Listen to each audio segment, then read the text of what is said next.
நிபந்தனை ஒன்று உண்டு, நான் கட்டாயம் செல்ல வேண்டும் என்று. அது ராணுவ உடல்களை ஏற்றி செல்லும் விமானம், அதில் நீங்கள் செல்லுவது சரியில்லை சார் என்றார். எத்தனை பேர் கொண்டு போறாங்க என்று சொல்லி கேட்டேன். 20 என்றார். 21 என்னையும் போட்டு ஏற்றி செல்லுங்கள் என்று. பெண்ணை மீட்டது ராமாயணம், மண்ணை மீட்டது பாரத போர், பெண்ணை மீட்டது ராமாயணம். ஆனால் மண்ணில் மண்ணும் பெண்ணும் சீரழிக்கப்பட்ட போது நீதி வழங்க வேண்டிய சூழ்நிலையில் நான் இருந்தேன். இறுதிப் போர் 2006 தொடங்கியது. வவுனியா நீதிபதியாக இருந்தேன். யுத்தம் முடிவடையும் போது அங்கு இருக்கவே இல்லை அல்ல, இருக்க விருப்பமில்லை. காலம் பதில் சொல்லும். அப்பொழுது மீண்டும் இளஞ்செழியன் யார் என்பதும் தெரியும். கேரள அவசிய மையம் எந்தவிதமான பிரச்சனைகள் இருந்தாலும் 24 மணி நேரத்தில் தீர்வு கிடைக்கும். தொடர்புக்கு 9908816585. நீதிபதி இளஞ்செழியன் வேலனை மண்ணுக்கு மட்டும் சொந்தமல்ல, எமது அனைத்து உறவுகளுக்கும் சொந்தம் என கூறி இங்கே வந்திருக்கின்ற அனைத்து மனித உள்ளங்களுக்கும், சிறப்புரையாற்ற வந்த பெரியோர்கள் அனைவருக்கும் முதற்கண் வணக்கத்தை தெரிவித்துக் கொள்கின்றேன். நீதியின் குரல் இது, மக்களின் குரல், உரிமை குரல், குரலற்றோரின் குரல். அப்படிப்பட்ட குரலில் உங்கள் முன்னிலையில் சுவிஸ் நாட்டின் தலைநகரில் நீங்கள் நடத்துகின்ற பாராட்டு விழாவில் கலந்து கொள்வதில் நான் பெருமகிழ்ச்சி அடைகின்றேன்.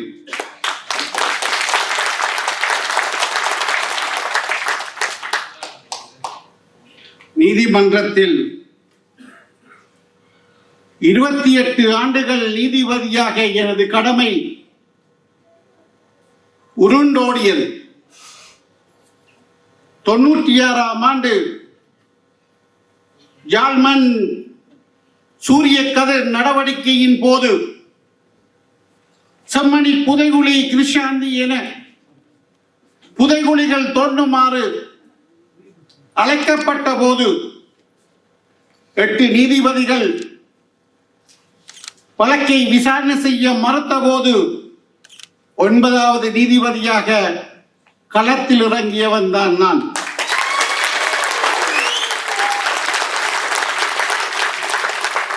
குமார் பொன்னம்பல மையாவை சந்தித்தேன்.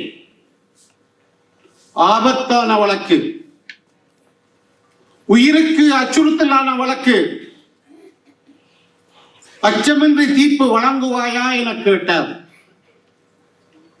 நான் சொன்னேன், என் முன் என்ன நடக்கின்றதோ அந்த நிமிடம் வருவது எனது உத்தரவு.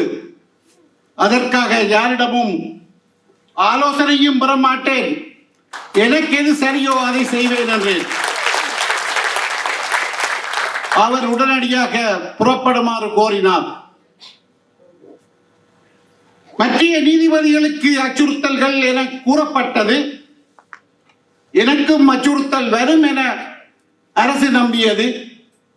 அதனால் என்னை பாதுகாப்பாக வைத்தார்கள். யாழ் மண்ணில் நீ இறங்கும் வரையும் மனைவியை தவிர வேறெவருடனும் தொலைபேசியில் தொடர்பு கொள்ளக்கூடாது என எனக்கு படிப்புரைகள் பிறப்பிக்கப்பட்டன. ரத்மலானையில் இருந்து பலாலி நோக்கி விமானத்தில் சென்றேன். அங்கே ராணுவம் போலீசார் புடைசூழ பாதுகாப்பு வழங்குமாறு அமெரிக்க அம்பாசடர் அந்த காலத்தில் இருந்த ஆஷ்லி வில்ஸ் அவர்கள் ஜனாதிபதி சந்திரிகாவுடன் கேட்டுக்கொண்டதன் அடிப்படையில் பாதுகாப்புகள் பலப்படுத்தப்பட்டன. 3 கோணங்களில் வாகன அணி சென்றது. ஒரு அணி பலாலி வீதி ஊடாக, அடுத்த அணி KKS வீதி ஊடாக, மற்ற அணி பருத்தித்துறை வீதி ஊடாக ஒருவருக்கும் தெரியாது நான் எந்த அணியில் கொண்டு செல்லப்படுகிறேன் என. நேரடியாக நீதிமன்றம் சென்றேன். வாக்குமூலங்கள் பதிவு செய்யப்பட்ட அரை மணி நேரத்தில் செம்மணி புதைகுழி நோக்கி சென்றேன். அங்கே வழக்கு விசாரணைகள் நடைபெற்றன, புதைகுழிகள் தோண்டப்பட்டன. அதை நீங்கள் அனைவரும் அறிவீர்கள். அமெரிக்க அம்பாசடர் தொலைபேசியில் தொடர்பு கொண்டார். ராஜாங்க திணைக்களம் உங்களை அணைக்கின்றது, உடனடியாக அமெரிக்கா புறப்படுங்கள் என்றார். அதற்கு முன்னர், புதைகுழி தோண்டுவதற்கு முன்னர் அவர் எனக்கு கூறினார், உமது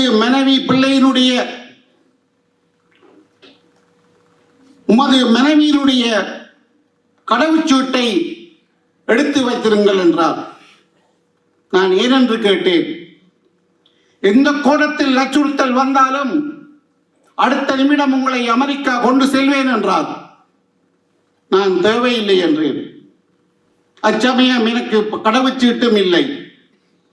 புதைகுழிகள் தோண்டப்பட்டு எனது கடமையை முற்று பெற்றதன் பின்னர் அவர் கூறிய வார்த்தையின் அடிப்படையில் ராஜாங்க திணைக்களம் என்னை அழைத்தது. அங்கே எனது 1 மாச அரச விருந்தினராக அழைக்கப்பட்டு கௌரவ உரிமை, பிரஜா உரிமை, ஒரு நாள் மேயர் என எனக்கு பட்டங்கள் சூட்டி கௌரவித்தார்கள். அது ஒரு கதை. மன்னாரில் மடுதேவா தேவாலயம் குண்டு தாக்குதலுக்கு இலக்காகிவிட்டது என இரவு 10:35 மணி அளவில் எனது தொலைபேசி அலறியது. அடுத்த பக்கத்தில் காலம் சென்ற ஆண்டகை ராயப்பு ஜோசப் அவர்கள் கூறினார், 35 உடல்கள் சிதறி கிடக்கின்றன. 35 பேர் காயத்துடன் வவுனியா ஆஸ்பத்திரிக்கு கொண்டு செல்லப்பட்டுள்ளார்கள். உடனடியாக விசாரணைக்கு ஒத்துழைக்குமாறு கோரினார். மறுநாள் காலை உச்சக்கட்ட போர் மடு தேவாலய பகுதியில் நடந்து கொண்டிருக்கின்றது. ஆயரையும் கூட்டி சென்று 35 உடல்களையும் எடுத்து வந்து அந்த உறவினர்களிடம் ஒப்படைத்து விசாரணையை நடத்தி அந்த வழக்கை முடித்து வைத்தேன். அதன் பின்னர் யாழ்ப்பாணத்திலிருந்து பறந்து வந்து கொண்டிருந்த லயன் ஏர் விமானம் குண்டு தாக்குதலுக்கு இலக்காகியது. 55 பேர் மாண்டு போனார்கள். ஆயர் கூறினார், அங்கே அவர்கள் அணிந்திருந்த நகைகள், சொத்துக்கள், உடைமைகள் என்பன கொண்டு வந்து தர முடியும் என்றார். புலிகள் கட்டுப்பாட்டு பிரதேசத்தில் விமானம் விழுந்தபடியால் அனைத்து உடைமைகளும் மன்னார் நீதிமன்றத்துக்கு பாரப்படுத்தப்பட்டது. நான் ஏன் அதை கூறுகிறேன் என்றால், அந்த நிமிடம் ஒரு மனித உரிமையின் காவலனாக மனங்களுக்கு அப்பாற்பட்டு மனித நேயவாதியாக வாழ்ந்தவர்தான் காலம் சென்ற ஆண்டகை ராயப்பு ஜோசப் அவர்கள். அவர் எனக்கு பக்கபலமாக இருந்தார். மன்னார் நீதிமன்றத்தில் வழக்குகள் விசாரிக்கப்பட்டு கொண்டிருந்த சமயம் மண் கதறுகிறது. ஆயுதம், அனைவரின் கைகளிலும் ஆயுதம். எனது பயணம் வந்து கொண்டிருந்த போது மன்னாரில் இருந்து இந்திய சுதந்திர தினத்தன்று ஆகஸ்ட் 15 2000 வவுனியா நோக்கி புறப்பட்டேன். எனது வாகனத்துக்கு முன்னுக்கு நம்பர் பிளேட் இல்லாத ஒரு வாகனம், துப்பாக்கிகளுடன் சிவில் உடையில், தலையில் ரிபன் அனைத்தும் போடப்பட்ட வகையில் வாகனம் சென்றது. அந்த வாகனத்தை முந்தி நான் செல்ல முயற்சிக்கும் போது எனக்கு முந்தி செல்லுவதற்கு அனுமதி அவர்கள் கொடுக்கவில்லை. உடனடியாக போலீஸ் தலைமை அலுவலக பொறுப்பதிகாரிக்கு கூறினேன், புதிய நீதிபதி வந்து கொண்டிருக்கின்றார், வாகனத்துக்கு முன்னுக்கு ஒரு வாகனம் ஒன்று செல்லுகின்றது, நம்பர் பிளேட் இல்லை, உடனடியாக சுத்தி வளைக்கும்படி கோரினேன். சுத்தி வளைக்கப்பட்டது. அவர்கள் அனைவரையும் கைது செய்து துப்பாக்கிகளுக்கு லைசன்ஸை காட்டுமாறு கோரினேன். அது அரச வழங்கிய ஆயுதம் என்றார்கள். அது எனக்கு தெரியாது, லைசன்ஸ் எனக்கு வேண்டும் என்றேன். அவர்களிடம் இல்லை. அனைவரும் கைது செய்யப்பட்டு சிறைச்சாலைகளில் அடைக்கப்பட்டார்கள். அதன் பின்னர் தான் நான் பதவியேற்றேன். ஏன் அதை கூறுகிறேன் என்றால், வவுனியா மண் அச்சமயம் ஆயுதங்களால் மிகவும் நெருக்கடியை சந்தித்த காலம். அதே நேரம் ஓமந்தை கட்டுப்பாட்டு பிரதேசம், கட்டுப்பாடில்லா பிரதேசம் என பிரிக்கப்பட்டு அங்கே எல்லை பிரிக்கப்பட்டுள்ளது. மற்ற பக்கத்தில் விடுதலை புலிகளின் காவலர்கள், ஓமந்தை பக்கத்தில் இராணுவ காவலர்கள்.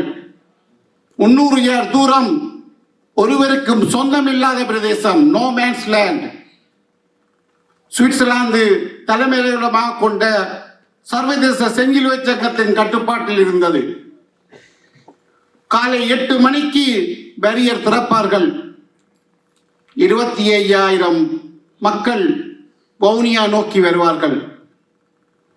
குறவப்புத்தானை பேரியர் திறப்பார்கள். 10,000 சிங்கள மக்கள் வவுனியா நோக்கி வருவார்கள். மன்னர் ரோட் பேரியர் திறப்பார்கள். அங்கிருந்து 10,000 மக்கள் நகரை நோக்கி வருவார்கள். அனுராதபுர பேரியர் திறப்பார்கள். மதவாசியில் இருந்து 10,000 மக்கள் வருவார்கள்.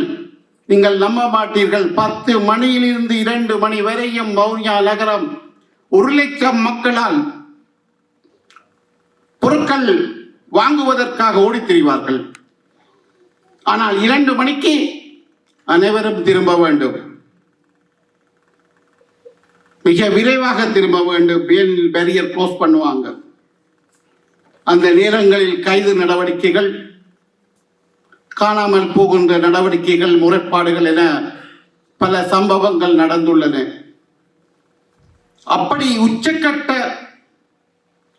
போர் முனையாக வவுனியா நகரம் இருந்தது. ஆனால் வவுனியா மக்கள் இடம்பெயரவில்லை.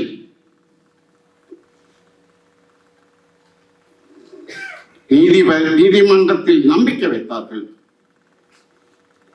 ஒருவரும் இடம்பெயரவில்லை. நடப்பது நடக்கட்டும், குண்டுகள் வெடிக்கட்டும்,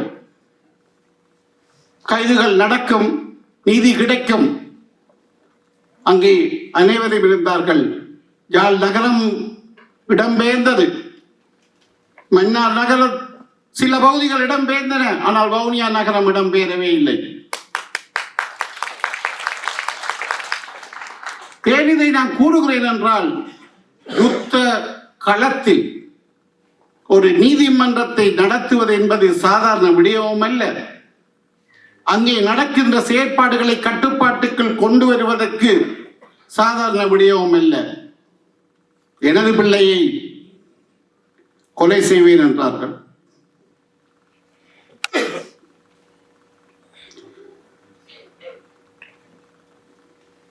உடனடியாக மனைவியையும் பிள்ளைகளையும் எனது தாய் தந்தையிடம் கொழும்பில் கொண்டு போய் ஒப்படைத்தேன்.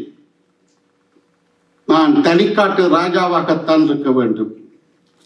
கடமையை புரிய வேண்டும் என்றால், அச்சமில்லாத தீர்ப்பு எழுத வேண்டும் என்றால், இந்த அயோக்கியத்தனங்களை குறைக்க வேண்டும் என்றால் தனிக்காட்டு ராஜாக இருக்க வேண்டும். எவன் எனது குழந்தையை கொல்லுவேன் என்றானோ, நான் அந்த வழக்குக்கு நீதிபதியாக செயற்பட முடியாத சூழ்நிலை. ஏனெனில் நீதிமன்றம் என்பது சொந்தக்காரருடைய வழக்கை, உறவினருடைய வழக்கை விசாரணை செய்ய முடியாது. அப்படிப்பட்ட அச்சுறுத்தல் எனது குழந்தைகளுக்கு, எனது மனைவிக்கு வந்தது. நான் செம்மணி புதைகுழியில் நிற்கும் போது இராணுவத்தினரை கைது செய்யும் உத்தரவை பிறப்பித்தேன். 8 இராணுவ அதிகாரிகளை 24 மணி நேரத்தில் கைது செய்யுமாறு உத்தரவு பிறப்பித்தேன். எனது மூத்த குழந்தை பிறக்கும் நிலையில் இருந்தது. ஓட்ட பேக்கை உடைச்சு போட்டாங்க. எனக்கு தொலைபேசி அழைப்புதல் வந்தது. டாக்டர் சொன்னார், நீங்கள் வந்து கையொப்பம் போட்டால் தான் ஆபரேஷன் செய்வீர் என்றார். எனது மனைவி கதைத்துக் கொண்டிருக்கின்றார், எனது அப்பா அம்மா கதைத்துக் கொண்டிருக்கின்றார்கள். கையொப்பத்தை வேண்டி, இல்லை சார், உங்களை பற்றி ஒரு மாதிரி சொல்றாங்க, நீங்க வந்து கையொப்பத்தை போட வேண்டாம். நான் வரும்போது உங்களுக்கு தெரியாது, இரவு 12 மணி சரக்கு விமானம் கொழும்பில் இருந்து மீன் மரக்கறி அவற்றை ஏற்றி வரும் விமானம் இரவு 12 மணிக்கு யுத்தத்தில் இறந்து போன இராணுவத்தினரை ஏற்றி செல்ல வேண்டும். நான் பலாலி இராணுவ தலைமை பிரிகேடியருக்கு தொலைபேசி எடுத்து, இன்று கடைசி விமானம் எத்தனை மணிக்கு கொழும்பு நோக்கி புறப்படுகின்றேன். அவர் சொன்னார், இரவு 12 மணிக்கு, அது சரக்கு விமானம். ஏன் சார் என்று கேட்டார்.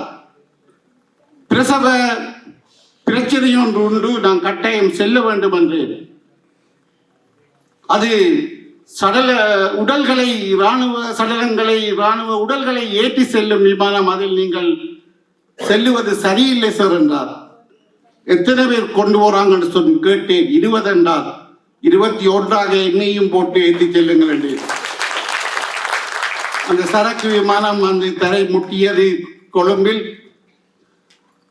சர்ஜரி நடந்தது, பிள்ளை பிறந்தார். அந்த பிள்ளைக்கு நான் வைத்த பெயர் ஆபிமன்யு.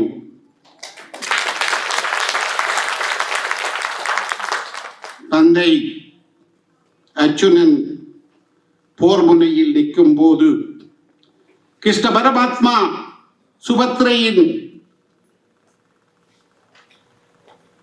பிரசவத்தின் போது சொன்ன கதையின் போது வந்த கதையை நானும் அங்கே புதைகுழி தோண்டிக் கொண்டிருக்கின்றேன்.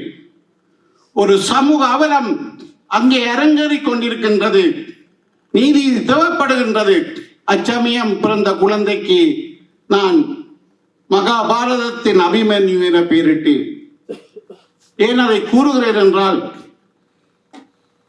தர்மம் நிலைக்க வேண்டும் என்று மகாபாரதத்தில் போராடினார்கள். அது மண்ணை மீட்டது பாரத போர். பெண்ணை மீட்டது ராமாயணம். மண்ணை மீட்டது பாரத போர், பெண்ணை மீட்டது ராமாயணம். ஆனால் மண்ணில் மண்ணும் பெண்ணும் சீரழிக்கப்பட்ட போது நீதி வழங்க வேண்டிய சூழ்நிலையில் நான் இருந்தேன்.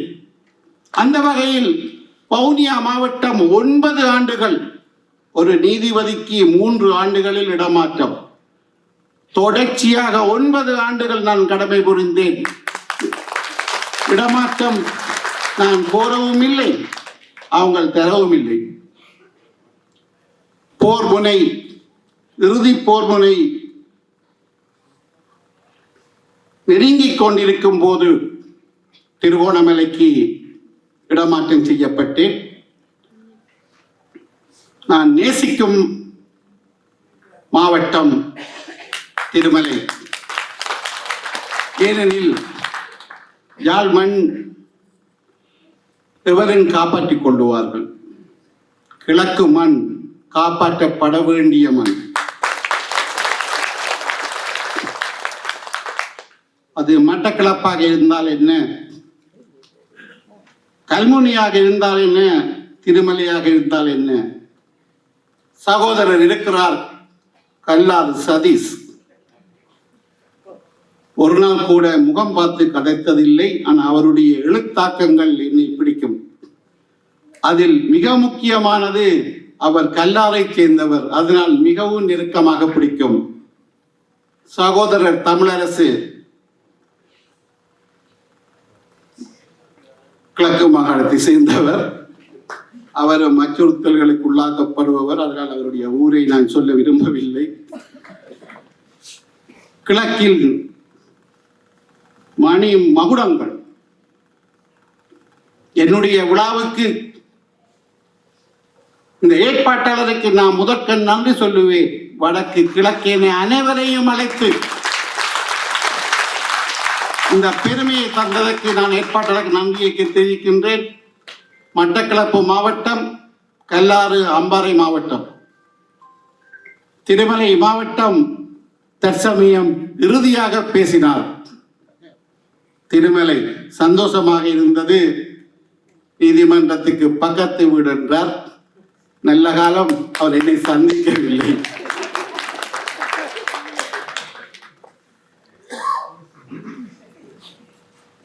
இலங்கையின் உச்சக்கட்ட இராணுவ நடவடிக்கைகளில் முதலாவது சூரிய கதிர் யாழ் மாவட்டம். நான் அதன் பின்னர் நீதிபதியாக அங்கு சென்றேன். இரண்டாவது ஆபரேஷன் எடிபல மன்னார் மாவட்டம், மன்னார் நீதிபதியாக சென்றேன். மூன்றாவது ஆபரேஷன் ஜெயசுக்ரு வவுனியா நீதிபதியாக சென்றேன். யுத்த நிறுத்தம் வவுனியா கச்சேரியில் கையொப்பமிடப்பட்டது. வவுனியா நீதிபதியாக இருந்தேன். இறுதிப்போர் 2006ஆம் ஆண்டு தொடங்கியது. வவுனியா நீதிபதியாக இருந்தேன். யுத்தம் முடிவடையும் போது அங்கு இருக்கவே இல்லை. இருக்கவே இல்லை அல்ல, இருக்க விருப்பமில்லை. ஏனெனில் அவ்வளவு உச்சக்கட்ட யுத்தம் அங்கே நடந்தது. ஆனால் அங்கே இறுதி யுத்தம் நடக்கின்றது. காயமடைந்தவர்களை கப்பலில் ஏற்றி ஸ்ரீலங்கா சர்வதேச செஞ்சிலுவை சங்கம் திருமலை நோக்கித்தான் கொண்டு வந்தார்கள். அங்கும் ஆஸ்பத்திரி முற்று முழுதாக முல்லைத்தீவில் காயமடைந்த அனைவரும் அனுமதிக்கப்பட்ட சூழ்நிலையில் எரியிலே என்ற கெடுபிடிகள் அங்கே நடந்தது. அவற்றையும் ஓரளவுக்கு நீதிபதி என்ற முறையில் மீட்டு எனது கடமையை புரிந்தேன். இறுதியாக எங்களுடைய திருமலையில் வர்ஷா என்ற குழந்தை கடத்தப்பட்டு பாலியல் வல்லுறவுக்குட்பட்டு கொலை செய்யப்பட்டார். 6 வயது. 4 பேர் கைது செய்யப்பட்டார்கள். 4 பேரையும் நீங்கள் சொல்லுவீர்கள் என்கவுண்டரில் அரசு என்ன மாதிரி சுட்டாங்களோ தெரியல. காரணங்கள் சொன்னாங்கள். துவக்கை பறிக்க முனைந்த போது சுட்டுக் கொல்லப்பட்டார். துப்பாக்கி எடுத்து தர கூட்டி போகும் போது சுட்டுக் கொல்லப்பட்டார் என 4 பேரும். அப்பொழுது நான் சொன்னேன், இது சுட்டுக் கொன்றது அநீதியானது. அப்பொழுது அவங்க மக்கள் சொன்னார்கள், சார் 10 நிமிடத்துல கேஸ் முடிஞ்சுது. நீங்க விசாரிச்சா 10 வருஷம் விசாரிப்பீங்க. மக்களின் நிலையும் அப்படிப்பட்ட சூழ்நிலை தான் இருந்துச்சு. எதிர்ந்தாலும் கைது செய்யப்பட்டவனை, அவர் எவனாக இருந்தாலும் கைது செய்யப்பட்டவன் நீதியின் முன் நிறுத்தப்பட வேண்டும் என்பதை நான் நெருக்கமாக இருந்தேன். இந்த விழாக்கள் ஒரு வகையில் சந்தோஷம், மறுபுறத்தில் சில வேதனைகளாகவும் இருக்கின்றது. காலம் பதில் சொல்லும். காலம் பதில் சொல்லும். அப்பொழுது மீண்டும் இளஞ்செழியன் யார் என்பதும் தெரியும் என கூறி விடைபெற்று செல்கின்றேன். நன்றி, வணக்கம். கேரள அவசிய மையம் எந்தவிதமான பிரச்சனைகள் இருந்தாலும் 24 மணி நேரத்தில் தீர்வு கிடைக்கும். தொடர்புக்கு 9908165856.